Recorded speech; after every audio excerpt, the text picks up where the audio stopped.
Today, March 23rd, 2021, I, Maya Hill, the interviewer, will be interviewing Ms. Sharmain Matlock-Turner.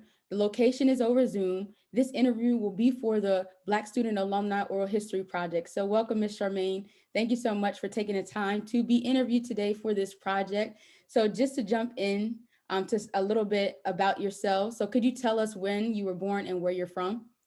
Certainly, Maya. Number one, thank you for doing this and for really making this a part of history. I think sometimes we forget how important it is to sort of gather stories. And, Black History Month, I'm always going back looking at stories that I've missed somewhere over, the last 400 years, right? So I think it's important to make sure that we capture our stories and share them with others. So, where was I born? I was born actually at the University of Virginia in Charlottesville, Virginia.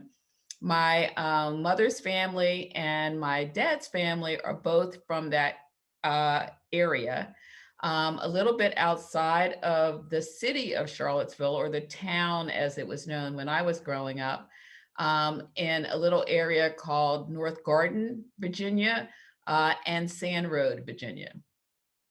So did you live that you grew up in and went to elementary school, middle school, and high school in Nope, I Virginia? was born there, Okay. and we were a part of the Great Migration. So when people sort of see the Great Migration story, my family was a part of that. My father's sisters had already started to leave Sand Road because the oldest sister was able to just break away and go to Baltimore. We aren't quite sure how she pulled it off, but she was able to ultimately get to the city of Baltimore. And then her sisters followed her.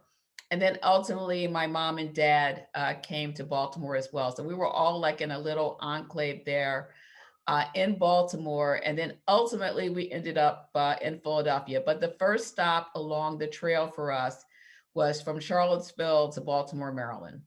So how long did you stay in Baltimore for? Like how long of a duration were you there for? Yeah, I was in Baltimore until second grade. Okay. And then my mom and dad broke up at that point. He went on to live in Scranton, Pennsylvania, where he had been in the military. Was a brilliant mathematician. If the world had been more equal, he would have been a professor or something somewhere. But he was a great mathematician. And so he got a chance to work at something called the Toby Hanna Signal Corps. And that's where he worked. And then my mom moved on to Philadelphia because her sister had come again across the Great Migration Trail, and we had an aunt and other cousins who were here. So people were moving north, and other family members were sort of joining them. So I came to Philadelphia in time to start third grade at Meade Elementary School, and my youngest sister also was with us at that point as well. And so she started first grade in Philadelphia. So what was your community like, a life like when you were growing up in Philadelphia? Did you live in a majority Black community or was it, diverse? What was that like? And then also when you in attending elementary school and middle school and high school, were your classrooms diverse or was it just majority African American students? Well, when I first came to Philadelphia, we were primarily African American in North Philadelphia, and our elementary school was primarily African American, but not completely. There was still sort of people sort of lived in proximity to each other, though they didn't live like on the same block. So my block was like 100% Black or African American, but there were still like you could go like 5 blocks over and a school called St. Joe's Prep was nearby. So I could see white students coming to St. Joe's, and there were still Catholic schools that were in the community. So even though people were not attending public schools, they were attending Catholic schools that still were in that community. My mom moved from North Philadelphia, where we were living with her sister, to actually finding a place of her own, which again, my father's aunts had started moving to Philadelphia. And as I had an aunt actually who was married to a gentleman who actually started the Park Sausage uh, franchise in the city of Philadelphia, in West Philadelphia. So that was sort of like a part of our life. I went on to Huey Elementary School and then was able to get transferred because of the church that we belonged to, White Rock Baptist Church.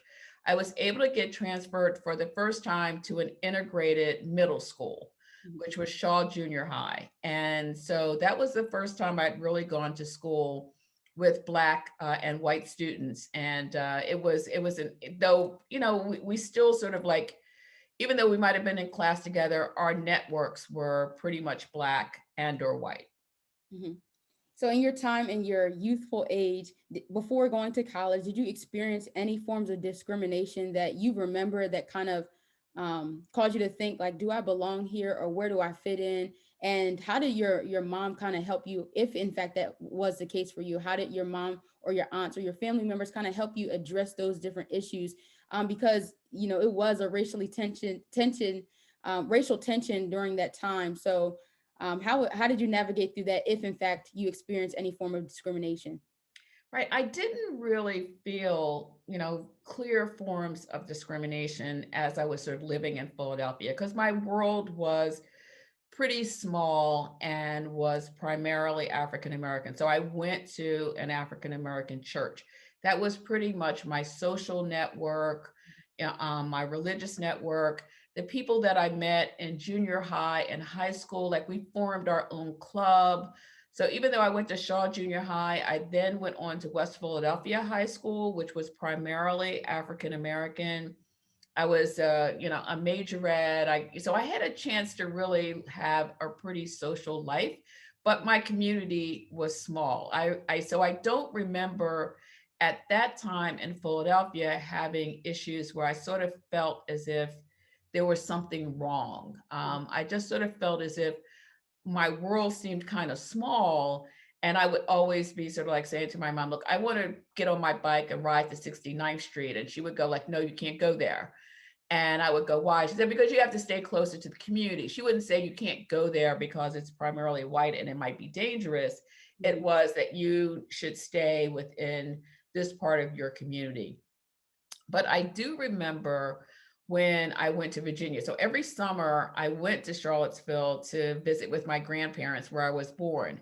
And it was a wonderful experience. I loved being with them. And what was different but being in the country than being in the city was that, I didn't have to ask to go to 69th Street. I could pretty much go anywhere as long as I was back in time to help my grandmother do dinner.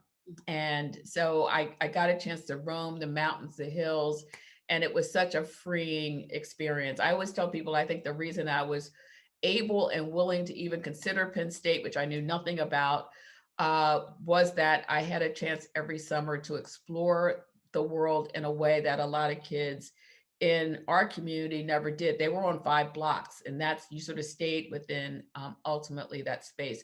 But I remember going to the grocery store with my grandmother, and the woman at the grocery store said to her, uh, hello, Aunt Rosa and Uncle Ed. And I remember my grandmother saying, I am not related to you. I am Mrs. Burton, and this is my husband.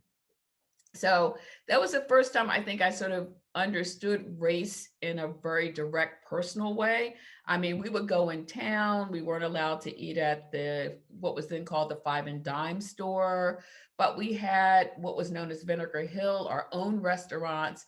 So, we might go there and buy some candy, but the best food was on Vinegar Hill. So I never thought that we were sort of like missing something because what I was exposed to was very rich and a lot of fun. Mhm. Yeah, so let's jump to your experience at Penn State. And how did you hear about Penn State? Like, I know you mentioned, like, going to Virginia, being able to explore and see different things when you went to go visit your grandparents, that kind of allowed you to adjust in a way at Penn State. But so, how did you hear about Penn State? Was Penn State your only school, or did you want to go to any other schools in mind? Penn State was honestly my only school. I was the first in my family to go to college. I knew nothing. I'm going to tell you, I knew absolutely nothing. And at that point, unfortunately, high school counselors weren't really that good with Black students. They didn't really sort of like encourage you or whatever. But I was lucky that when I applied to West Philly or was told that West Philly was my feeder school, that the school district had created a new program called the motivation program. And that was a program where they looked at what they called students with potential. And so we were sort of put into classes together. And so other people who had college in their family, especially friends whose parents were teachers, were already talking about college. So I was like, okay, so this is what I should be thinking about too. I'm in a motivation program. They're in a motivate. They're talking about college. I should be talking about college. And then for some reason, I don't know whether or not, I always say it was Hardy Williams's fault. If anybody knows, Hardy Williams was a great state senator, but he was a basketball star from West Philadelphia at Penn State. And he ultimately was the first African American to run for mayor. And so he was like a West Philadelphia phenomenon. I always believe that some way or other his experience was in the community as people start thinking about college. Then a woman 2 doors from me, Sharon Muzan, who was in the class ahead of me in high school, was going to Penn State. And then other people that I knew were going to Penn State. I think 1 or 2 people were talking about Westchester, but for some reason or other, everybody in my network was pretty much talking about Penn State, or they were talking about going to Howard University. And so for me, it ended up being okay. Penn State seemed to be the most something that we could afford the best. And I knew people who were already there at least a year ahead of me. So when you got to your freshman year, you arrived at Penn State's campus. What was your first impressions, and did they meet the expectations that maybe you had before arriving onto campus? Look, I didn't arrive on campus. I thought I was going to campus. What I found out was that I was going to some place called Du Bois, Pennsylvania. And so I was what was known as a Commonwealth campus kid. So I'm trying to remember, when did I think I actually got to go to main campus sometime during that year for maybe a party or a trip or something. I'm not quite sure. But I was in Du Bois, Pennsylvania, which, you want to talk about an absolute culture shock. I go from being in a community where I'm the majority. I'm learning about a little bit more about the civil rights movement, of course, by 1967, 68, Dr. King and the work that he's doing is clearly something that people are talking about. He's been to Philadelphia. He's been, our minister at church, Reverend Shaw, is talking about him. But again, I'd never, and I'd been to Virginia and I'd been to Scranton, but I had not been to Du Bois without an adult there to help and support me. So it was me.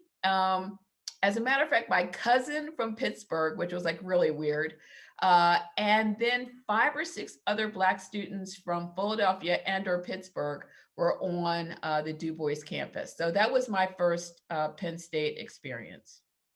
So how were your classes at the Du Bois campus, knowing that it was about like 5 or 6 of you guys? And so how was that like adjustment? And in any way, did you feel isolation, or, how did you make it through your freshman year? And or did you stay there? And this is another question. Did you stay there until sophomore year, or did you transition to main campus? So can you talk more Yeah, in detail about that? absolutely. Yeah. Well, I was there for just my freshman year. The good thing was that the Black students who were there just immediately bonded. It was natural that we would be there for each other. And then, of course, we found out about each other, families, and then we started saying, okay, we'll take the bus from Philly here. Then one of the people, Yosette Jones Johnson, her dad was actually worked for Cheney University. And so, he at least, and she knew a lot about college. So we were glad to hang out with her. Like, what is all this stuff and what does it mean? Though I had a white roommate, we didn't really sort of really connect. I really just hung out with the Black students. And I remember a teacher that I had, I don't remember her name, but I remember getting like a C or something on a paper that I wrote. And I was like, wait a minute, I'm a National Honor Society student. How the heck am I getting like a C on this paper? And she said, well, you went to a high school. It was like a nice high school. It wasn't one of the top high schools. So that's probably why you got A's. And, so I remember being really ticked off about that and thinking it might have something to do with race. And then I thought, well, okay, well, maybe I didn't get all the skills that other people did because I didn't know anything about these other high schools. But the bottom line was that I knew I was going to do well. And by the end of that course, my grade was either an A or B or something.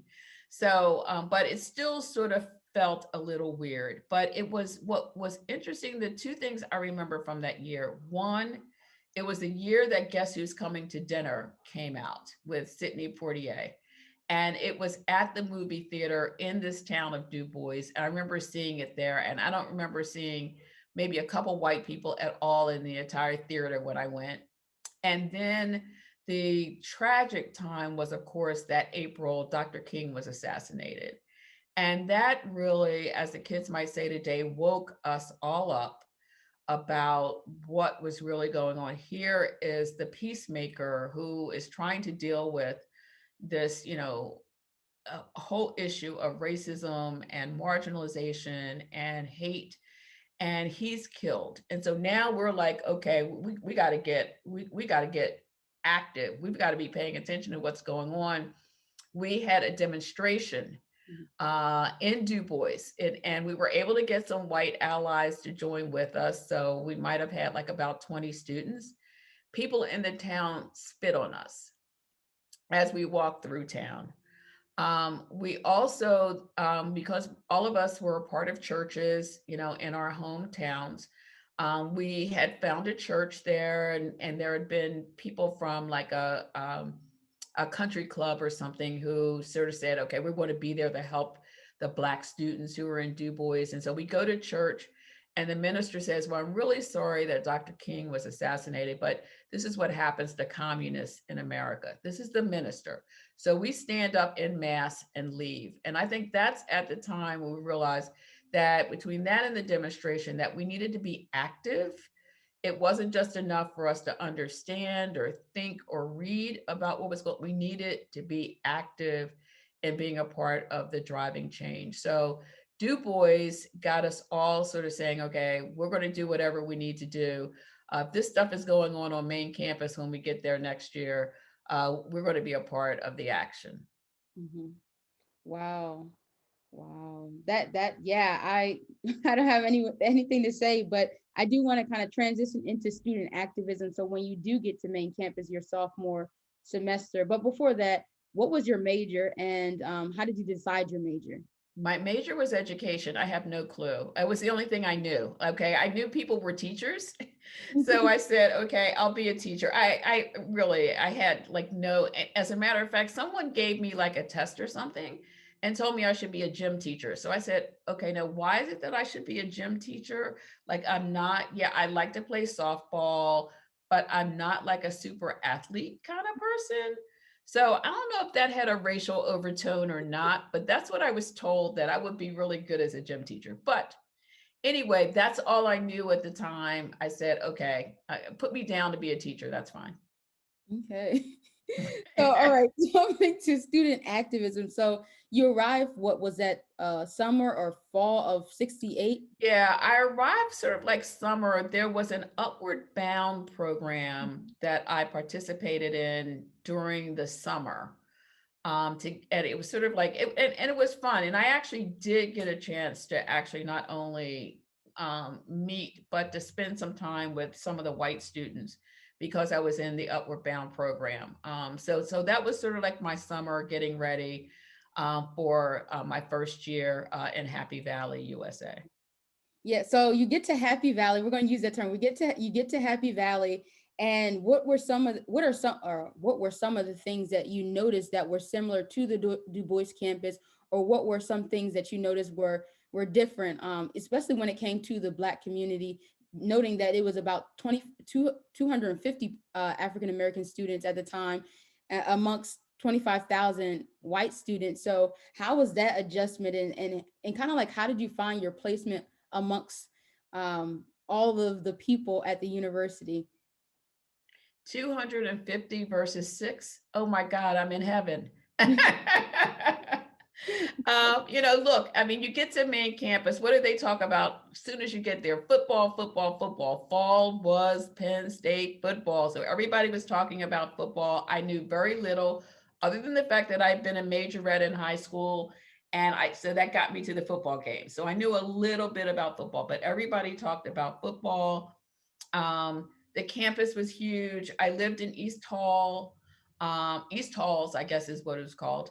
Um, and I had a white roommate. I always sort of like never until I was able to get to Simmons did I actually have a black roommate, because it was sort of like me. Like other people came like in pairs. Like my friend Yosette and Janet both went to Overbrook High School, so they were like paired up, like they were like roommates forever. And then I had another friend from Pittsburgh. She like came with her friend from Pittsburgh, so they were like paired up.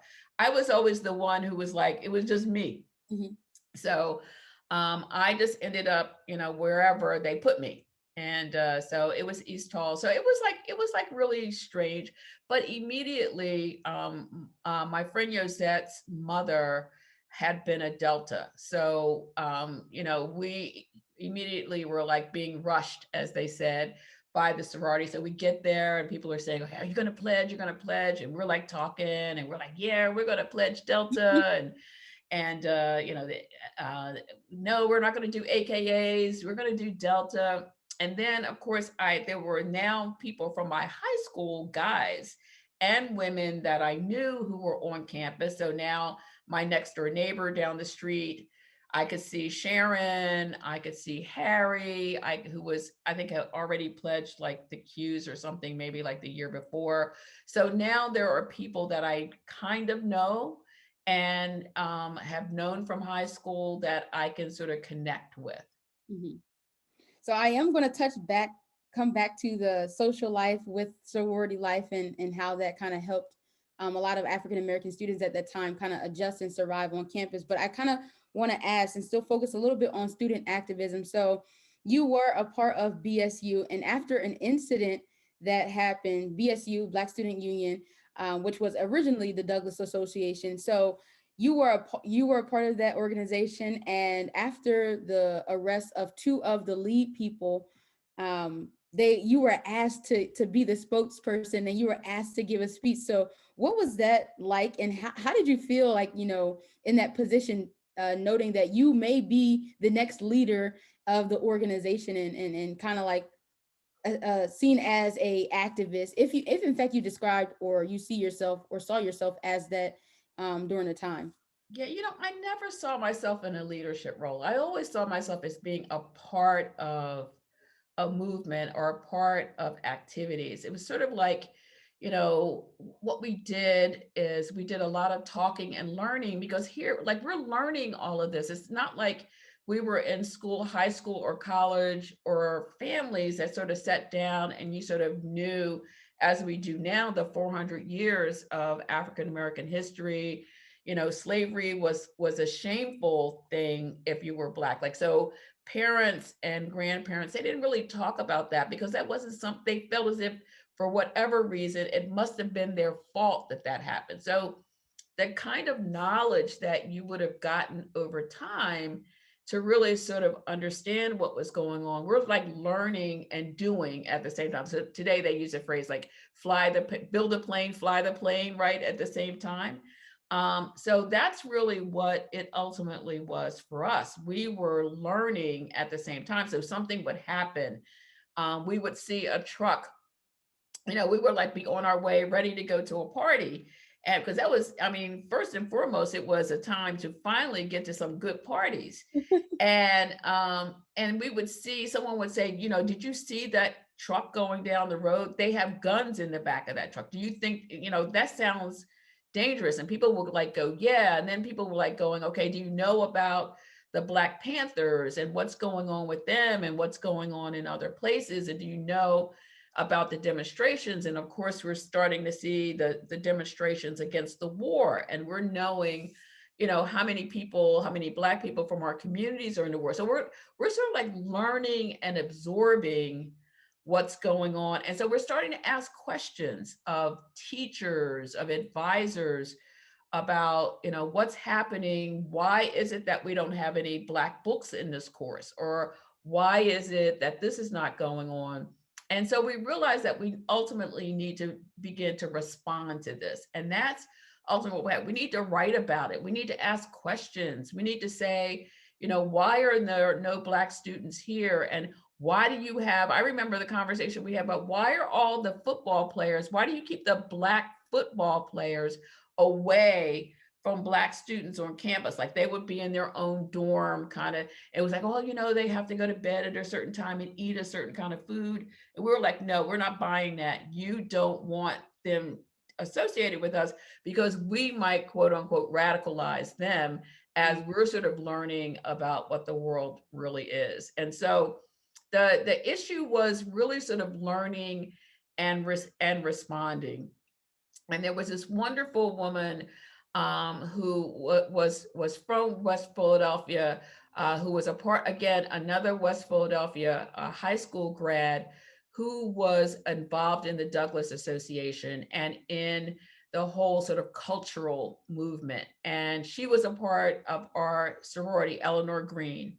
And so she was a part of the sorority. So she was already starting to be active on the cultural front, which ultimately led us all to sort of being not only active culturally and understanding what we could or couldn't do, but also then really sort of understanding what that meant as it related to power and what ultimately we needed to do as students to respond. And of course, everybody didn't. Some people were like, look, I came here to get an education. I don't know what y'all are up to. Don't be dragging me into this crap. But others were supportive, even if they weren't active. And then there were those of us who are just naturally active. I tell people I have a disease. I have a hard time saying no. Even today, as I spent my entire career being active and engaged and doing community work, I'm still excited when someone says, I want to change the world. Can you help me? I have to really, my family has to like drag me and lock me in a room to keep me from saying yes.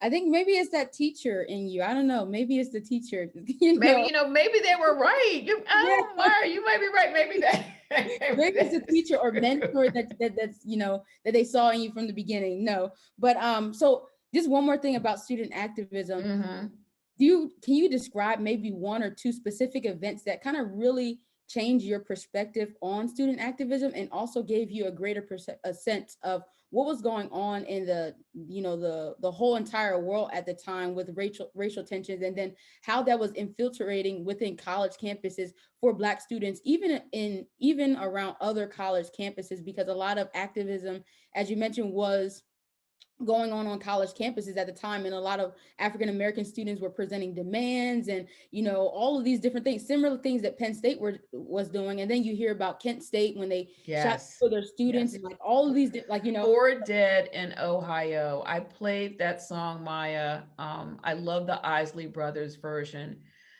The reason that the cultural movement was so important was because we're now having artists who were singing about, putting together the best songs for our parties. We're now talking about, as Marvin Gaye, what's going on.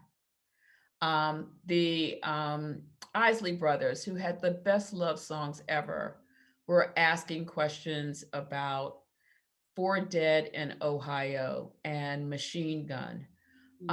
People were starting to ask questions through a vehicle that all of us knew. And so that repetition of the story, Curtis Mayfield, OMG, Curtis Mayfield.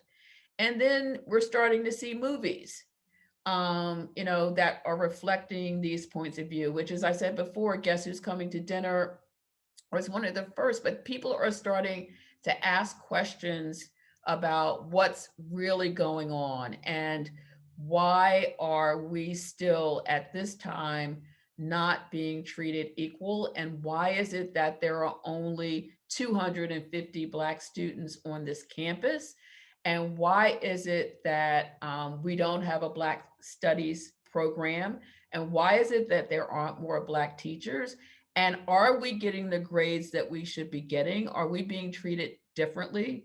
And, doesn't the whole world need to change? This is absolutely wrong. And so I would say it was a combination of culture with reading, and finally getting a chance to read the Philadelphia Negro, Mm, and getting a chance to read other Black writers. And now you're starting to say, I never knew why didn't I know about all of this? How do I not like have a knowledge of this? And so we're just sort of like absorbing all kind of things. Now we're reading about South Africa, and we're reading about, Africa. Things Fall Apart, Achebe. Oh my God, one of the best books ever written. So we're getting real information that is coming from our community through culture and through intellect. So that helps to energize the movement that we're a part of. mm.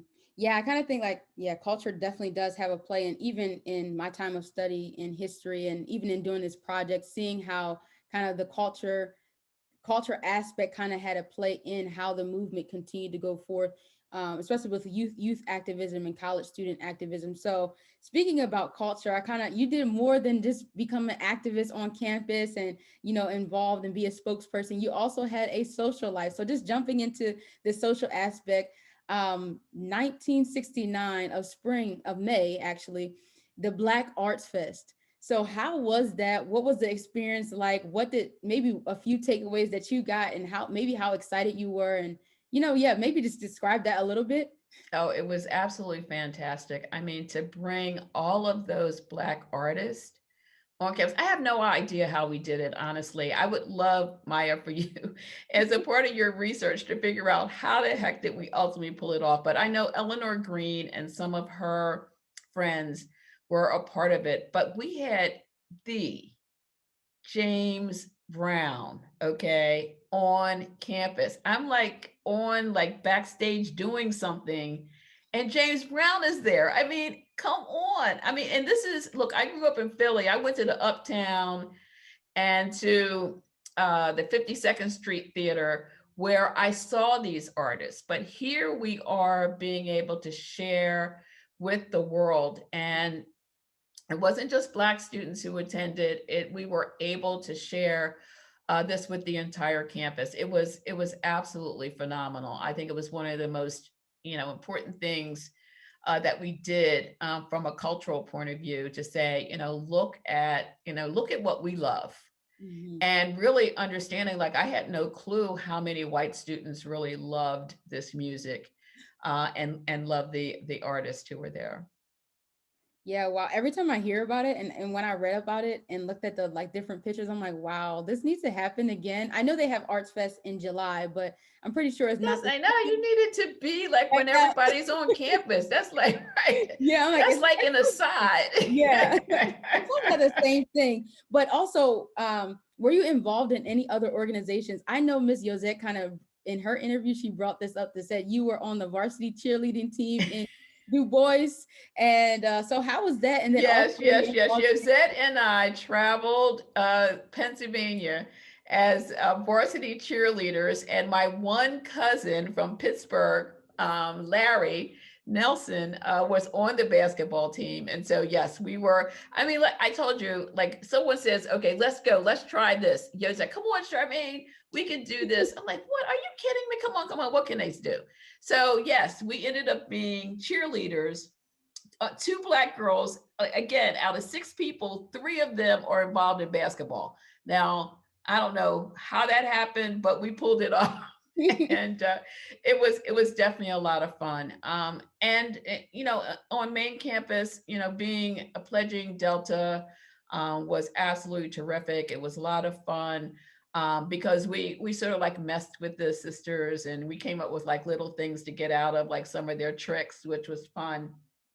But it definitely was a connection and a sisterhood. And today I'm a member of the alumni chapter here in Philadelphia, and still remember the work of the sorority fondly.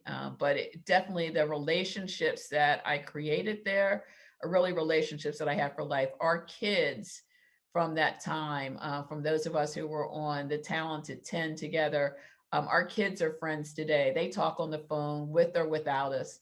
And so it was a real bonding experience, and really sort of set the tone for my friendships for the rest of my life. Wow. Yeah, I kind of feel that community sense that was built. And I kind of want to ask a question about joining the sorority. Being that you were a Delta, one the best organization, like, you just amazing, right? um, You got it, Maya. yeah, yeah. So it was mentioned in another interview by several kind of interviewees that the joining of Black Greek life and fraternity life and sorority life, it was a way for a lot of African Americans to survive in a so-called isolated um, place. So for you, like how did joining a But you know what? sorority I would help you? describe it as thriving, honestly. I never saw it as surviving. It was to me like thriving, like the step shows were the best. Our parties were the best. Oh my goodness.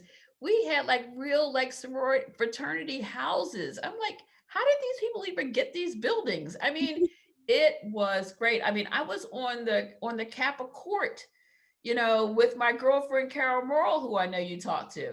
So it to me, it really was us our own society. And it was cool, like the cutest guys that, it was absolutely like the best. Yeah, I mean, I think joining and becoming a part of Black Greek life my senior year, it was one that I would, forever kind of hold in honor and treasure, just as a point back to, Penn State for me. So I kind of as we are wrapping up the interview, jumping into legacy and memory, and then also just kind of like how you kind of went into your career and some of those different things. So after you left Penn State, how was that? Like, where did you go next? And then also, how do you believe that Penn State kind of propelled you to go into the career choice that you went into? I do kind of want to highlight some things. Like, I did do my research on you because you're so amazing. Like, you've done some wonderful things. So, being the first woman to lead the coalition, the urban coalition in Philadelphia in 1999, and then you're still working there, and then a co-founder of some, I think it's the West Oak Lane West Chart. Oak Lane Charter School, Yeah, so yes. like how did Penn State, your time at Penn State and your leadership and your activism kind of help you get into the different places that you ended up in life? Well, you know what? I ended up with, again, people that I met at Penn State, that when I left Penn State were still a part of my family and still a part of my community. I went on to do some work with the National Black Student Union, and spent some time there. I then came, as a part of that work, did some organizing work in South Philadelphia when I came back to Philadelphia. And then I ran into a friend of mine, a good friend of mine, Joan Sloan, who I hope you get a chance to talk to as well. She and I were at something called Mount Erie Day, and we ran into a friend. I ran into a friend from high school. Her husband at the time was also a friend of his, and he said, "Look, we're really doing work around organizing, around getting people elected to office. We need to work on, politics." And I knew a little bit about it because at Penn State, I had been a part of the student group who went to meet with K. Leroy Urbis to convince him to say something to the leaders at Penn State to get more Black students. And I'm happy to say that he put $1 million in the budget when he was the Speaker of the House of Representatives for Penn State to attract more Black students to the campus. And so this friend ran for office, lost the first time, won the second time. I became his one and only staff person. I then get to sit in the House chambers and say, "Hi, Speaker Urbis. I came to see you when I was at Penn State to convince you to support our students." And he said, "Yes, yes, I remember you all coming up in the bus and being a part of that." So that's really where the next phase for me was, really working in politics to get better representation. So as we're trying to get more Black students on Penn State's campus, now we're trying to get African Americans in leadership roles to support a K. Leroy Urbis from Pittsburgh in Harrisburg, as well as to get people elected judges and others. I loved that work. However, what kept calling me was it's really great to get someone elected or put in a position of power. It's another thing to build the structure around social change. And so I found myself being called, like community organizations would say, okay, your boss has money now. I need something in order to help these people in this community, or we're organizing around making sure that these kids can have a better before or after school program or better teachers or whatever it is. And so I started to feel as if I needed to be in a space where I could sort of like not only just sort of see an election come and someone get elected and sort of again look at the policy and politics around that, but to really be back at the community level where we start to build the structure around that change. So whether it was a community development organization in my community, or whether it was a social service organization, the first nonprofit that I worked for was the Black United Fund.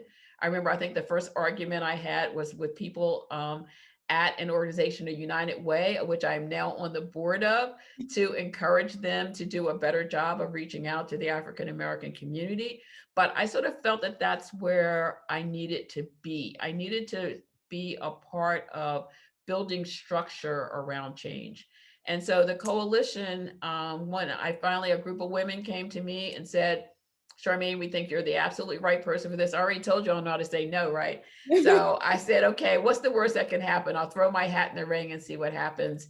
I was chosen, and I've learned a lot along the way. And we successfully have managed over $1 billion in the history of our organization. We have over 80 programs and projects that we are a part of. But every day, I try to always remember that this is about people. It's about the person who, maybe is cleaning the building and is trying to find a really great school for their kids. Or maybe it's about the person who's on the street who's homeless and is looking for a way to fight drugs and or alcohol and to get back into a life with his or her family. So I try never to forget why I'm really doing this work. It is about the people always, and hopefully I can bring the right kind of structure and support and people around a problem and do my best to try to solve it. Wow, I mean, I feel encouraged now. I just feel so empowered to go and change the world. Like, like, wow, Yes, like, yes, you can do it, Maya. You can absolutely do it. I'm yeah. telling you. So, did you ever return back to Penn State after your time? And did you recommend Penn State to anyone else in your family? Like, so maybe your In the kids? beginning, I didn't because it was sort of like at this point, it's sort of like, it's really hard. I mean, my daughters went to HBCUs, and so they got a chance to not have that sort of isolating experience.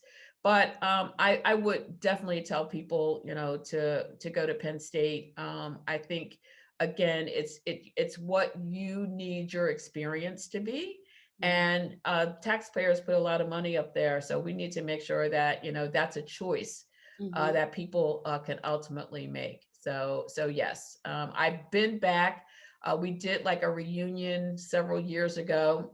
I got a chance to actually stand. We actually stood on the Nittany Lion with our group and said hello to the campus, and it was really fun. Again, thinking about those times that we all were together and shared our youth, and the fact that we still are together today, and we still are very much caring about the world. And so we've never lost that. And I give Penn State the credit absolutely of giving me the best friends anybody could ever want, Maya. Yeah, I'm still amazed of how like 50 years later, you guys still have all like you're still friends, you guys still meet up, you still have each other's contact. I'm just like, wow, that connection ran deeper than just like, oh, you're my friend or you're just my line sister, you're my, fraternity friend. No, you Hmm. guys actually created a bond. So just to ask, I have two more questions for you before Okay. wrapping up. So one is now that you're doing this interview and because you said yes to be a part of this project, looking back and kind of like looking over the questions that I gave you and just going back down memory lane, what is one thing that you would have told yourself, your college self, throughout the way to continue to make it through college?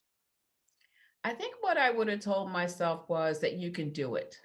Mm. I think even though I am brave, part of me was still a little uncertain about what I could really do and accomplish. Remember that not only was there pressure on being Black, there was pressure on being a woman. Mhm. So, there was, I remember going to a lecture where we were actually able to get someone on the campus to talk about the world of African Americans in America.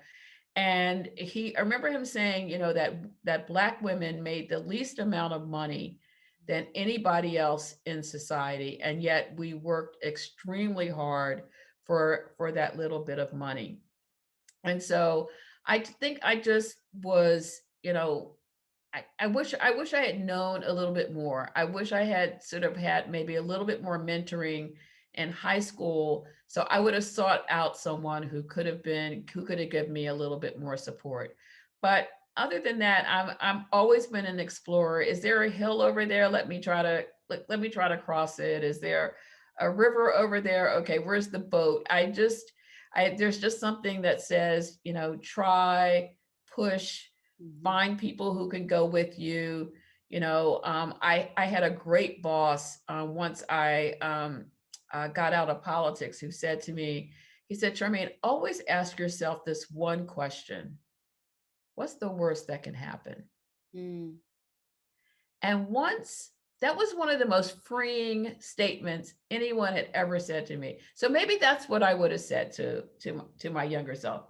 Always ask yourself, what's the worst that can happen? If it doesn't kill you, it will make you stronger. Wow. See, again, I'm just like, what? Like, I'm just being a motivational speak here. Thank you. You're like helping me get through my life right now. Like, this is just wonderful. I'm supposed to be interviewing you, but I feel like you're like reading me. But this is just great. I don't want to end the interview because this is just like a motivational speech. However, like, I don't want to continue to take too much of your time. So the But final, that doesn't mean that we can't be friends, Maya. So now yeah. you have my number, I have yours. So do not be a stranger, my friend, my sister. Oh, that see, you just warmed my heart even more. Like I just don't even want to get off the phone. But so the last question I have for you, if you could describe your college experience in one word or one phrase, what would it be and why? One word or one phrase: discovery. Hmm. You want to give an explanation? Because it gave me a chance to try to figure out what the world was like, what I was like. It was just, it was all so new. And so I was constantly trying to discover Mhm. what was going on and trying not to let the fear of the unknown keep me from trying anyway. Yeah. Wow. So that's a mic drop. The interview has gone. I don't have anything Bang. like, yeah, you just killed it. It's like, wow, this is amazing. But no, I think, when as I realized and I look back at my time just a year ago, like just, almost a year ago, graduating from college, it was like I did do a lot of self-discovery. There were moments when I thought I was gonna get like, I was gonna give up and I cried and I brought Hmm. home and all these different things. And now I'm just like, wow, look at me now, and being able to do certain things and even do this project. So Ms. Sharmain, I want to say thank you for joining me today, and thank you for sharing your experience and your story about your time at Penn State. I believe that you adding your story to this research will not only kind of like be a preservation of history, but will also, like, as it has motivated me, I believe that it will motivate other students and even faculty members at the university, just to hear that Penn State is a good place, a good place to learn and become educated. But there are still some areas in which we still have to grow, and they still have to grow. So I believe that this interview will also shed light on that. So thank you so much for just taking the time to join me today. Well, you're welcome, Maya. And just be on the lookout, because somewhere in 10, 20 years, someone's going to be calling to interview you. So I can tell right now, okay, that you are on your way to do great things. So you will be passing it along. And that's the most important thing that we can all do, is to try to inspire someone else, to support someone else, and just encourage them to pass it on to the next person. That's the reason that we're here, the reason we've survived in this country. And it's so important. So I know you'll do that.